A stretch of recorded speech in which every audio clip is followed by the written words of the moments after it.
Hello and welcome back to another episode of Magnetic Masculinity Podcast.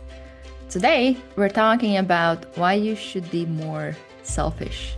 And before we get into that, I think it might be valuable for us to get or define what is selfishness, what is self-centeredness, so that everybody listening can follow along. Yes. So I think that the key sometimes to being more loving is self-centeredness. So those words by themselves have no meaning unless we agree upon what the meaning of them is. But I would propose that anything, self-centeredness, pride, humility, any of those things can be in the shadow or in the light, or helpful and unhelpful, love or fear. And what I mean by that is humility can be like, oh, no, I'm not worthy of anything. All I do is for you. So humility can be a way to make us manipulate to feel like a good person. And that can actually be, I don't like the word toxic trait so much, but it can be a symptom of shame or lack of worth or inauthenticity. Or humility can genuinely be like, thanks for thinking I'm great. I take the compliment, but my gosh, my neighbor works at an old age home and cleans old people's diapers all day and makes them smile. That's an amazing person too. Humility itself can be a coping mechanism or it can be healthy. Pride can be healthy. Like I tell people, I'm really good at my job. I'm really smart, and people get really triggered by that. They're like, how can you say those things about yourself? And I'm like, well, I'm really proud of myself, which is very different than I'm better than you. Don't challenge me. I'm the best. That's pride in its unintegrated or shadow or unhelpful form. And I think that self-centeredness is in that same boat. We can be a self-sacrificer, which means, oh, I don't matter. Oh, no. It's everybody else first and me last, which they're actually doing so that they feel good. So that in and of itself is self-centered.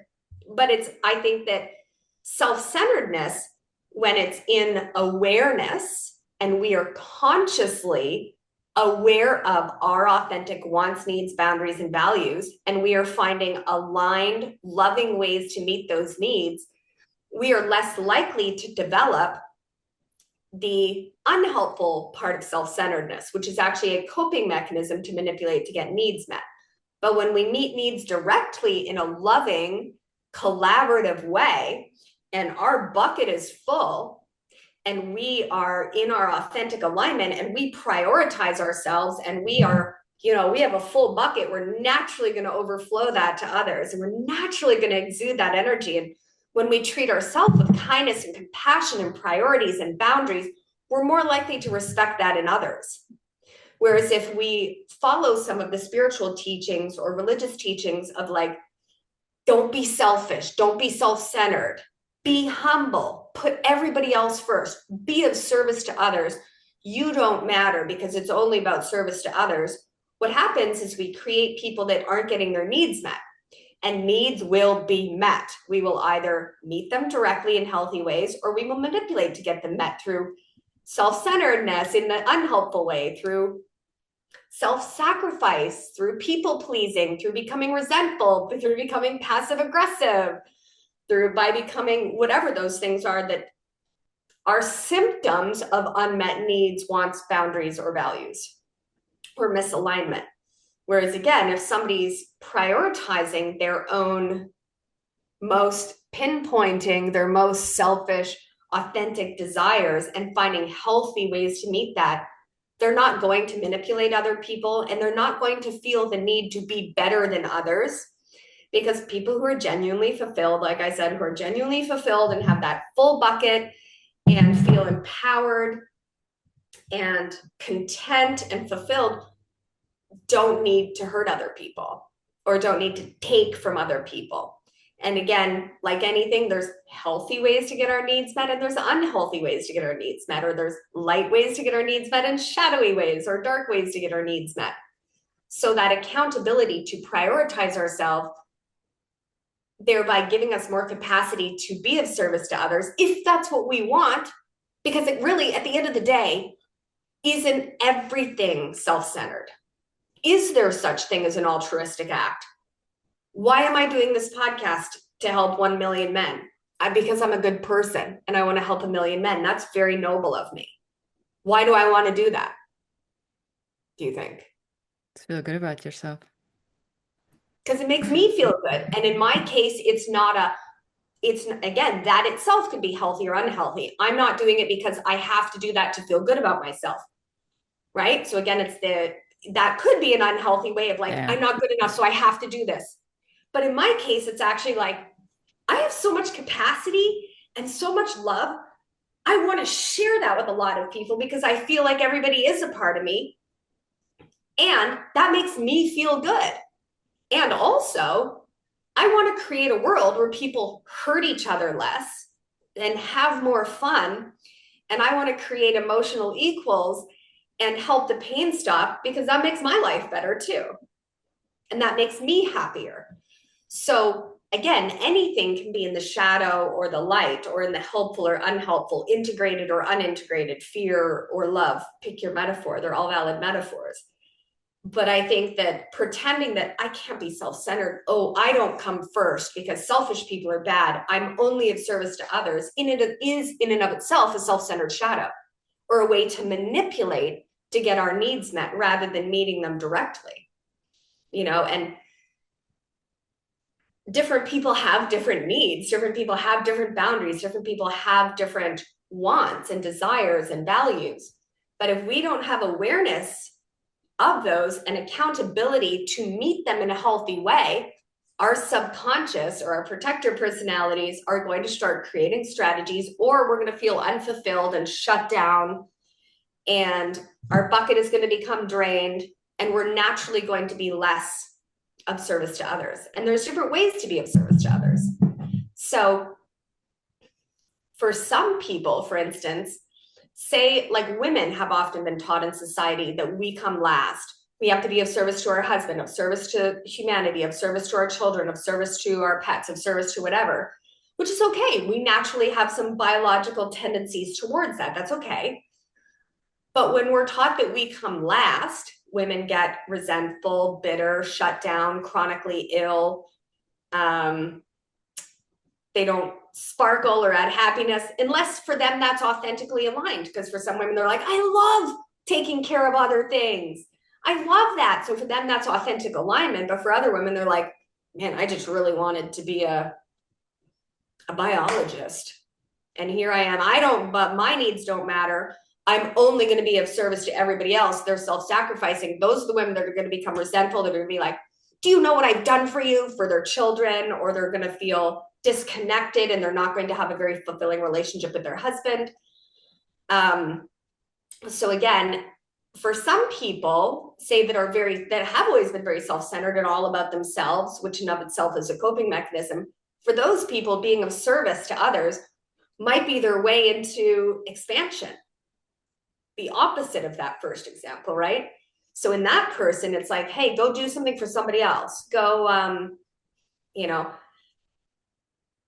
make a donation to something to make yourself feel good, or go and do a volunteer job where you're working with at-risk youth, or go build a house for somebody in Guatemala or something. That to them could be the way to heart open and to become less selfish. And for other people, becoming more aware of and pinpointing your most self-centered desires and acknowledging who you truly are and what you truly want, and finding healthy ways to do that, is going to prevent a lot of the selfish, self-centered strategies that are more likely to hurt yourself and others. Does that make sense? I know that's like going right. Question I had, because if being selfish is good and we should, depending of course on the person, should be more selfish, why is it perceived or seen as negative? Well, again, I'm going to invite you not to say being selfish is good or bad, right? Because selfish itself can be very good and helpful or very unhealthy, depending which our underlying consciousness or energy behind it is. But I think it's just been a historical teaching, a religious teaching that's maybe been misinterpreted. It's part of that old, very dualistic binary thinking of good, bad, right, wrong. It's bad to be this, it's good to be that. And while that's not necessarily untrue, when we explain those concepts to people and they make it mean that it's bad or wrong to be selfish and to prioritize themselves, I think over time that's just become sort of the norm. And some people who are incredibly self-centered are almost like, in some ways, early evolvers, not healthy, but they're like, no, like I'm not playing that game. I want what I want. And in a society where that's seen as bad or wrong or selfish or unevolved or unenlightened or whatever, they're shamed for it, which is probably going to increase the likelihood that those actions come from an unhealthy place of shame rather than, like there's a man, let's use some examples. Okay, let's use a man, let's name him Jim. And Jim grew up being told that he needs to provide for his family and that he should be a dentist because his dad was a dentist and his grandpa was a dentist, and that he needs to be there for his patients and that he needs to put food on the table and that he's the sole provider and whatever. But really, he would have liked to be a poet. And he doesn't actually really love being a father. He would have really liked to be a traveling poet, but here he is tethered to a job, can't travel much, feeling like he needs to be this, and that all of his desires, what he wants, to travel and be a poet and maybe sleep with 20 women, are all selfish, and he doesn't deserve those things. Over time, he's going to shut down. He's not going to be a super emotionally available father. He's not going to get his own needs met. He might start drinking, or he might just emotionally shut down and numb out, or eat a bunch, or just sit in front of TV. Or he might feel resentful of his wife and kids. You know what I mean? Whereas another person might love being a dentist, and they might love providing for their kids, and they might love having stability and structure and community because that's what they value, whereas the other person values freedom and autonomy. And we bring it back to the Magnetic Masculinity Blueprint, which I created, keeping all of these different complex perspectives in mind to give people sort of a simple, practical guide to here's how to be a better person and have a life that's way more fun, and you'll be less likely, inadvertently, you'll be less likely to hurt other people accidentally or on purpose. And so, yeah, I think it's really about, or let's look at what happens in certain religions, which again, there's nothing that's good or bad. I think there's good things in every religion and things that maybe are time to evolve, telling men that you shouldn't want sex. Sex should only be for marriage. If you think that, you're dirty and wrong. What happens in some of those religions? I think we know that that's suboptimal, right? So it's telling people, you should just be for God. Those things are sinful. Those things are dirty. Those things are wrong. But their most self-centered desire might be to express their sacred sexuality and to travel or whatever. Now, it doesn't mean if you've already created a family and you have a dentist practice and you have children that are going to college and a wife that relies on you at home, you can't be like, well, I'm going to prioritize my self-centered needs. So I'm going to go sleep with 10 women and go traveling and sell the dental practice. Bye. Because again, somebody who's truly fulfilled and truly loves themselves is also going to care about how it impacts somebody else, because everybody else is a part of you. And how we impact others, most people don't realize this energetically, but how we impact others does impact us, right? So there's a balance or a fine line, again, between healthy selfishness or self-centeredness and unhealthy selfishness or self-centeredness. And the ideal, the optimum formula in there is finding ways, healthy ways to meet your needs with other people who are like, I love that. That's great. That's perfectly aligned with that's an authentic alignment for me too, rather than meeting your needs at the expense of others. Is there anything that men listening can use to get clarity on, am I too selfish? Am I selfish enough? Where is that line where can they get clarity? Where do I stand? Yeah. Well, I'd like to say you could ask the people around you. A lot of people would have a hard time hearing negative feedback from people they care about. I don't mind. I'm more like, tell me if there's something I need to work on. But I've done a lot of work on shame.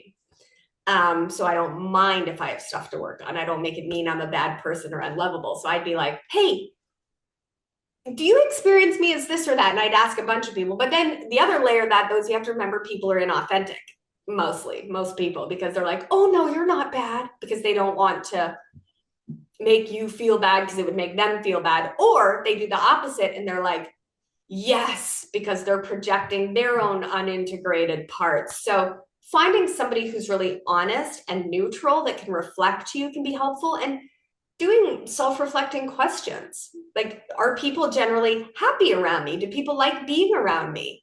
Do people seek to be in my company? Do people confide in me? Do I get a lot of positive feedback from other people? How do I make people feel? How do I feel when I'm around other people?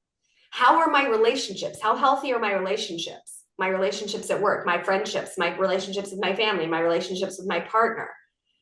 Those can be great KPIs of kind of where you're at. Or you can book a call with me or another coach or another practitioner or a therapist or a psychologist who can help you cultivate self-awareness. Is there different levels of selfishness depending on like the period of life that you go through? Like, for example, men that become fathers, there might be like period there, or if they're now focused on like their career or they're like getting their degree or something like that, does that level of selfishness or self-focus or self-centeredness, does it change depending on certain like life circumstances? Yeah, I think it can, and it probably has to some extent, which may or may not be supported with your hormones and biology. Like, for instance, young kids, toddlers are inherently narcissistic and self-centered. That's okay. Teenagers are inherently self-centered. That, their prefrontal cortex hasn't fully developed yet. They're inherently very self-centered. And then once those love hormones and stuff kick in when you're a father, what makes you happy is going to potentially be to be of service to others, to make your family feel safe, to make your wife happy. And that might happen within you biologically. Or it might not if you have a lot of trauma or, whatever your different layers are. And then maybe once the kids fly the coop and you have empty nest, and then you're like, yes, I want to do this and I want to do this and I want to do this. Or maybe authentically what you want to do is save a lot of money to pass down to your kids. So again, it's about your unique magnetic masculinity blueprint and your unique authentic alignment. But I think that both mentally and hormonally at different times in our life, I know when I started going through perimenopause, this certain, I forget which chemical or hormone it is, stops producing, where all of a sudden I was like, I don't want to take care of other people anymore. Because for a while I was like, oh, I have like 7 dogs. I want to care for them. I want to take them everywhere. I want to love everybody. I want to nurture everybody. And then the hormones changed and I'm like, it's me. I want to do this. And I sort of inherently became more self-centered, but not necessarily in a bad way, because I have the emotional intelligence to not impact others. But I'm definitely not a self-sacrificer or people pleaser like I used to be. I'm like, no, I don't want to do that. because I want to do this. But I'm also somebody who naturally gives a lot back. And because my bucket is so full and I meet my needs and I know what my needs are and I advocate for my needs and I respect my boundaries and I know what I value, I naturally have a lot to give. But I used to overgive. I'd take a lot of pro bono clients. I would serve and overserve at my own expense. And then at one point I was volunteering like 35 hours a week with at-risk youth while taking a lot of pro bono and putting myself last and taking care of 7 dogs and 2 companies. And part of that for me was biology, was that desire to nurture and contain and care for. And in my personal case, part of it was self-sacrifice, unworthiness, shame, and feeling like I didn't deserve to be prioritized. So for me, it was a little bit of A and a little bit of B, but it could be different in different people. So speaking on the giving, can you talk a bit on the importance of the energy behind the giving? Yes. Oh, I love this topic. Good idea. So let's say I'm giving you a Christmas gift. Let's say I buy you a sweater for Christmas. And I buy this sweater for you to make me feel good. I mean, let's be real. I'm buying you a sweater so that you're happy and you like me, which makes me feel good. So at the end of the day, it's for me. But if it's genuinely for you, wouldn't I want to know if you were like, I think that sweater is hideous. I would never wear it.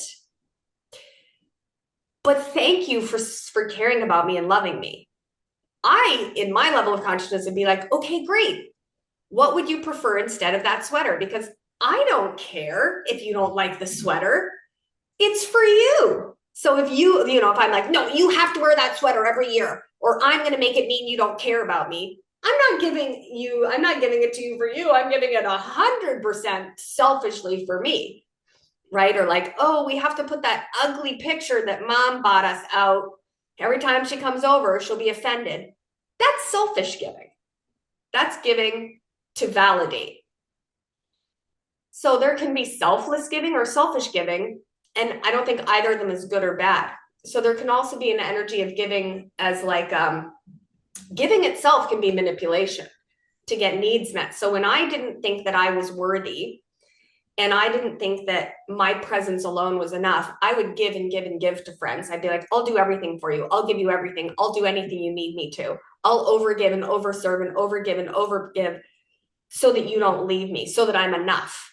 Because, I'm putting myself here. So I have to give in order to feel like I'm enough. And because I'm afraid you'll leave me. That's very different than, hey, yeah, I've got a lot of bandwidth. My life is really great. I'll absolutely come and help you out for a week. Or, sure, I don't mind going above and beyond in this area. But also then saying, no, I'm not available to help you move this weekend. That's not something I'm willing or able, or nor do I desire to do. But I love you, and I don't have to do that to prove to you I love you. What are ways that are aligned for me to show you I love you? It's like our love languages. So we could also give to somebody, like, say your love language is touch. And my love language are gifts. So I keep giving you gifts, wanting you to give me gifts. That's very different than receiving gifts or me saying, what would make you happy? Touch, great.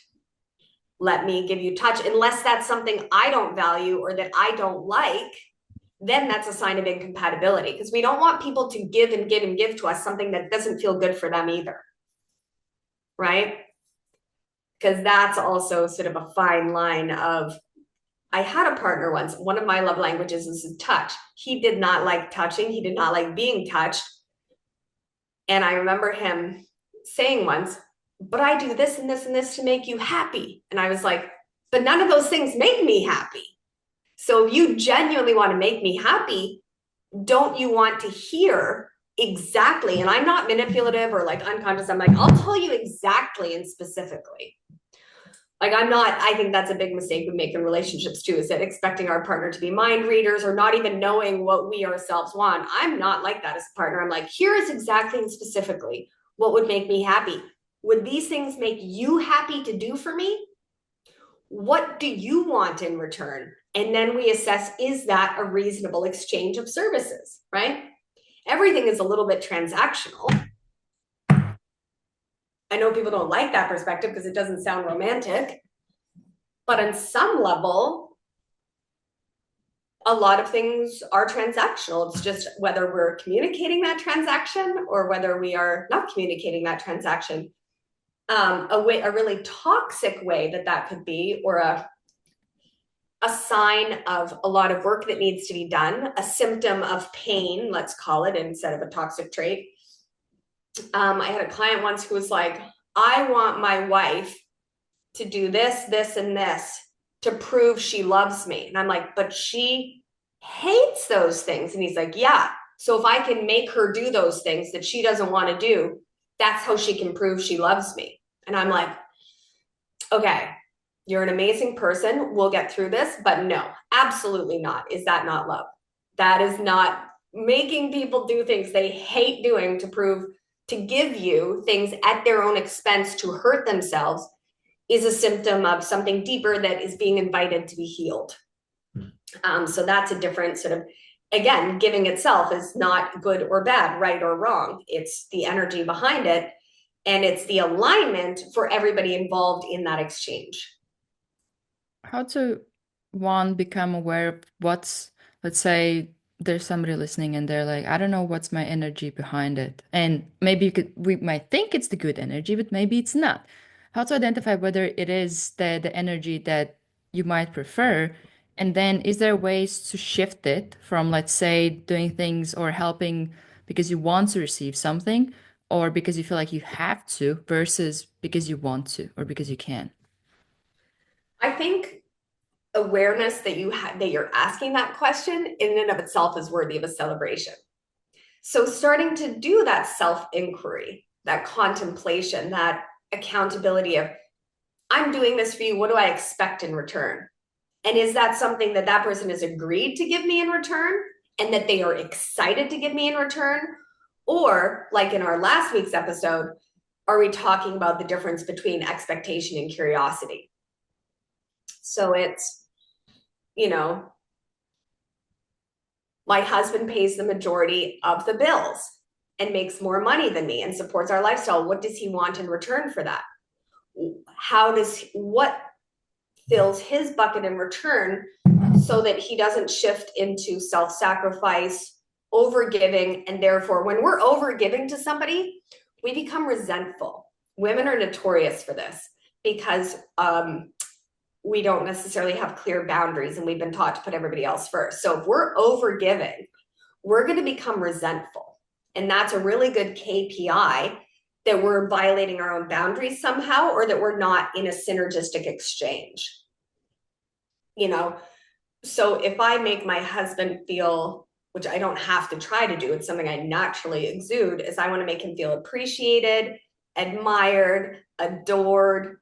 He says, thank you for making this like really complex meal from scratch. I make everything organic from scratch. I make my own ketchup. I do everything. And I'm like, thank you for doing hideously boring. Well, he doesn't think they're hideously boring. I think they're hideously boring meetings today. And providing me the love and safety so that I can help more of my clients and spend time cooking all these amazing ingredients that you bought, because I know how much you value health and you love when I do acts of service for you, and he loves words of affirmation. So I constantly give him those words of affirmation. And to me, it feels good to do that. And when he doesn't get enough of those things and he starts feeling a certain way, I take that accountability on myself to ask him or to sit down together and say, are your needs being met? And people that are really at a high level of consciousness, here's another layer. So when I spent nearly 5 years, mostly alone, months at a time in silent meditation, or just silent. I don't really meditate. It's more I'm more of take a Contemplate. contemplative path. Okay. I would get to a state where I felt so fulfilled and so connected to everyone and everything. I genuinely didn't need or want anything from anyone. But that's probably not something we'll necessarily sustain forever unless that is your unique path. So it's okay to want things from other people. It's okay to need other people. We're an interdependent species. But again, it's that accountability of what am I expecting in return for this? And am I giving at the expense of my own boundaries? And am I being appreciated for what I'm giving? Because we all kind of want to be appreciated, unless I had a good friend of mine and I were discussing this and we were kind of debating it a bit. I like debating things with people because I always just want more perspectives. I don't want to be right or wrong. I'm like, oh, that's a really good perspective. And she said, yeah, but when I give to charity, I do it as an angel investor. I like philanthropy. So I give it and I don't even tell them who it's from. I'm like, why do you do that? Because it makes her feel good to know that she didn't need the validation by doing it. Right? It makes her feel good to do that anonymously. So there is somewhat of an exchange. Or she wants the anonymity. So that's a good exchange for her. Or it makes her feel good. And then I pointed out that the money that she gives away was earned by her husband, which is not a bad thing. But he's doing something, he's earning the money that she's giving away, which makes her to feel good to give away. And he's earning the money and letting her do that because it makes him feel good to make her happy. So there is some sort of again, I don't want to say selfish or self-centered, but it makes her feel good. And that's not a bad thing. It's just either we're aware of what we're doing and how we're kind of manipulating or trying to get our needs met, or we're doing it unaware, or we're doing it through self-sacrifice and lack, or we're just so genuinely filled with love and joy and appreciation that we're naturally spilling that out to everybody because we've spent that time doing the work, or we've had a low trauma childhood or whatever it is. So it's just, yeah.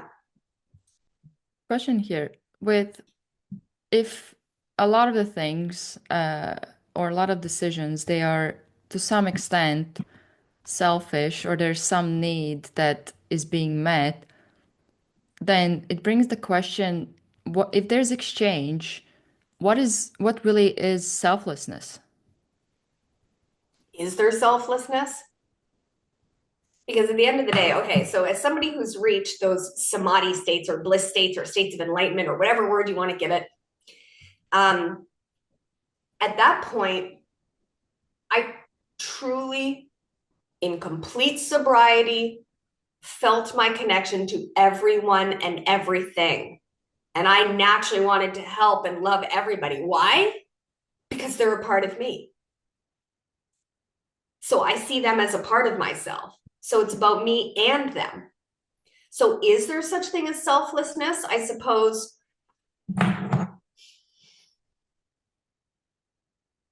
why would selflessness matter unless it makes us feel like a good person to be selfless? Maybe it feels good. So then therefore, is it then selflessness? I don't know. I think the most important question is, what am I doing? Why am I doing this? Is this thing I'm doing in alignment for me? Is it a win-win for me, for that person, and for God or the consciousness or the universe, pick your metaphor, or the highest good of humanity? And what am I expecting in return? So is this good for me, good for the person I'm doing it for, good for source, God, pick your metaphor, humanity? And what am I expecting in return of it? Then you're in awareness. Then you're making a conscious choice. And I think that's okay. Like let's look at an example that people would maybe not love. Let's look at an 80-year-old man who marries a 30-year-old woman who looks like a typical bombshell. Now, if she wants money and he just thinks it'd be fun to have a hot young wife, is that a bad thing necessarily? if they're both upfront about it, if she's like, what I value is financial stability and just to be adored and admired, and that's genuinely what she wants. Now, whether she wants that out of authentic alignment or out of pain and trauma, that's a totally different question we don't have time to get into. And he's like, hey, I have money, but what I want, what I selfishly, deeply want is a young, beautiful woman to take care of me when I'm old and I'm willing to leave for millions of dollars. Maybe that's a fair exchange. Yeah.